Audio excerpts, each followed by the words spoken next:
back in the Shire we are, and what a show we've got here. Out of the box, now that I did my unboxing, did a little bit of things to just put the car in a nice simple tuning state, and hey, nothing like checking out the motor that came with it, even though it's not the class compliant motor that we use at Hobbit Racing Park. But my goodness, just a beautiful car. And NSR NSR has done most of the work for us, let's just say.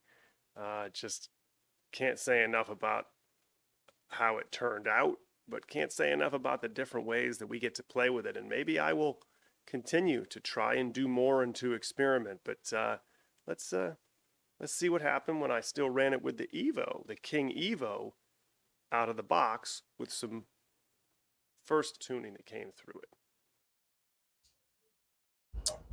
And we're just tooling around, getting some first laps in here. Haven't done anything except put a .05 spacer on each side to widen the front. Little lubrication, mandatory for this track, or mandatory for me anyway. NSR Deepwood guide, NSR braid on there. NSR screws in the body posts with no shoulders, with no threads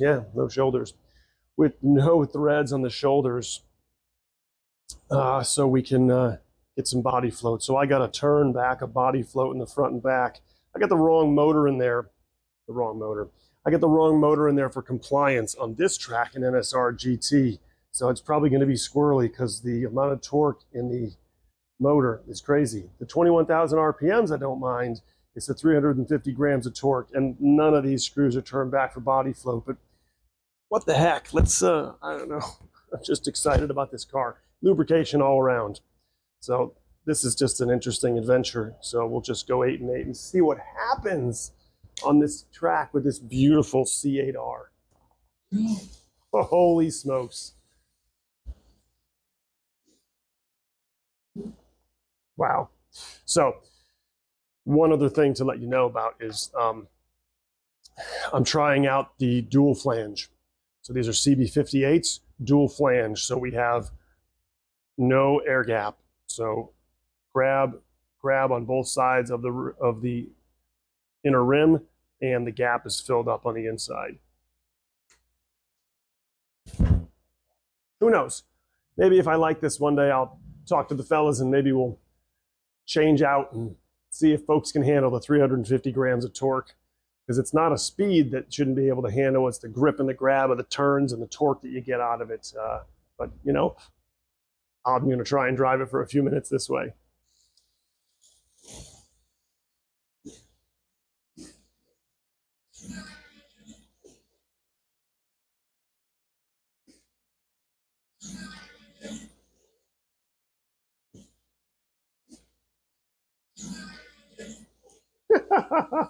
Well, just because I can drive it doesn't mean that you're, you know, average person that knows this track would be happy to drive it at that speed. But I mean, I could drive the best of the best NSR GT cars in the blue lane at that time and then some. And so we know that both it's the performance and the handling of this car. Everyone's raving about this Corvette, number one. And number two, I've got a motor in here that does far more than the things that we do for this class of cars. So, you know, maybe I could run a 5.1 by the time it's all said and done and do silly things in blue, but I couldn't produce that in yellow because the car might not be as stable. But it's fun out the gate, so I'm going to drive a little more. And there's no weight in this car, so I'm, you know, I don't want to say I'm all over the place because I'm not going to put too much weight in the back of the car. It's going to go in the front. But boy, the adventure begins with 21,000 RPMs and 350 grams of torque. The motor that I had in the Scale Auto Pro Series 963 GTP, that had 400 and something ridiculous amount of grams per centimeter of torque. That car was just, every moment you pulled the trigger, you knew it, and it just grabbed and went crazy. This is a little bit more manageable, but it's still a large amount of torque. But boy, is it,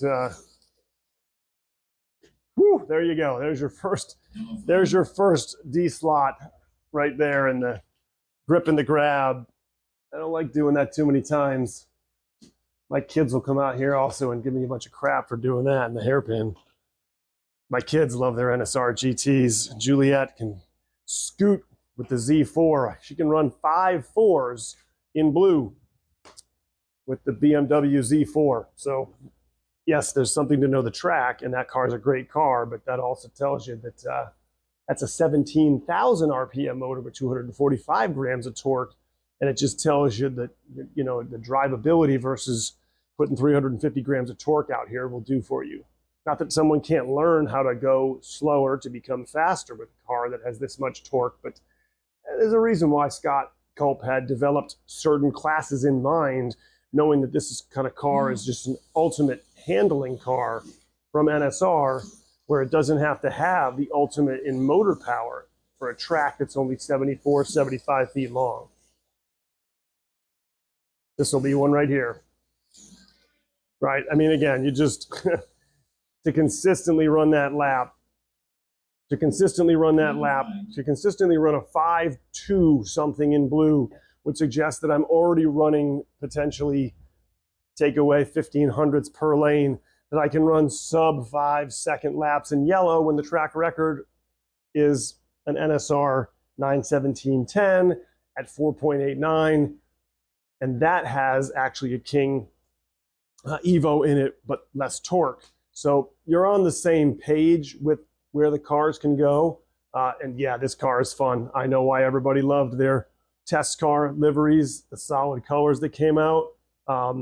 Again, NSR just makes a fine, fine product. And oh man, I got to get a Baby King in this thing, but I'm going to drive it for a few more minutes with the 21,000 RPM, 21,400 RPM motor in it, because it's a heck of a lot of fun. Like, I could probably turn the sensitivity down, maybe turn the brake up a little bit to 830 and 830. Not that that's anything meaningful right now, but because I'm still peeling out of the corners.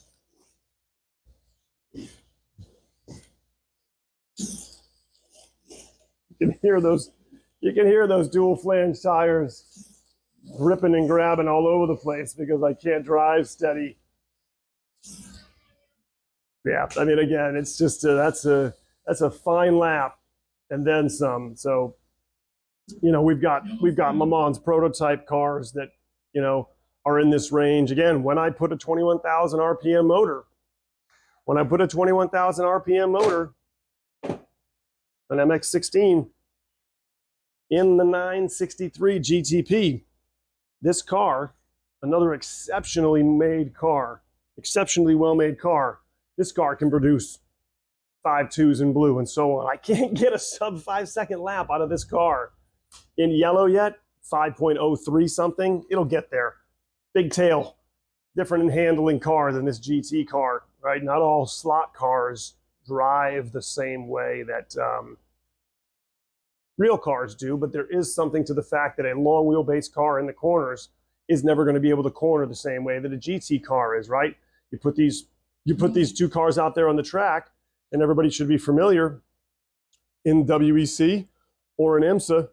These two cars are racing next to each other whenever the weekends have them on the schedule, and yet the yellow car has to yield to that red car every time because the sheer straight line speed is just incomparable. But yet in the corners, of course, that Corvette and that Lamborghini Huracan and that BMW M4 and what am I forgetting? Of course, the 911 GT3. You know, all those cars that are out there that, you know, they're going to corner better, but the straight line speed of that M8 hybrid or the 963 GTP or the Ferrari 499P. Oof, that was terrible.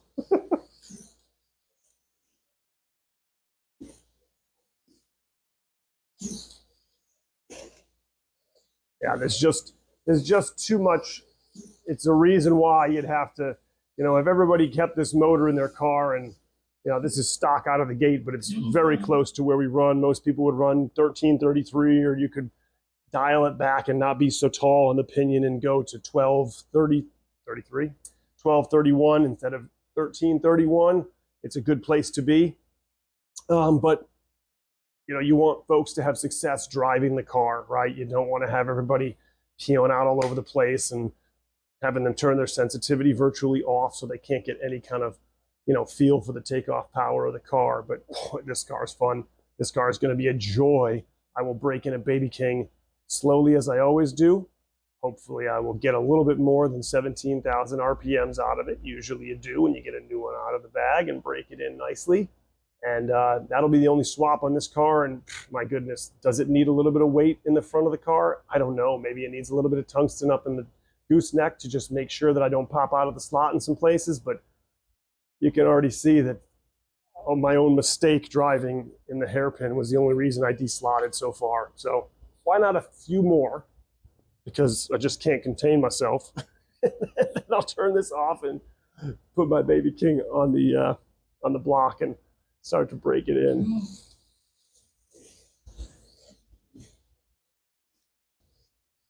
Nah, I'm just overdriving. Whew, that was another bad corner right there.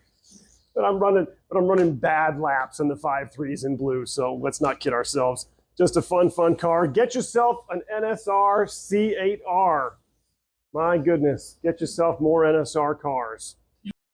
Well, there's the star of our show, and if that's any indication of how this car is going to come out, even with the motor swap for, again, a very high-performing motor, just a more handleable motor for that track that you see behind me. Wow. So, you know, that's the next evaluation coming. So, if you like this kind of content, hit that subscribe button, and don't forget to set the notifications, and then you'll know when the next part is coming out. Thanks for watching. If you don't subscribe to Hobbit Racing, I'll poke you with my staff. Pokey, pokey, pokey. She will poke you with her staff. Pokey!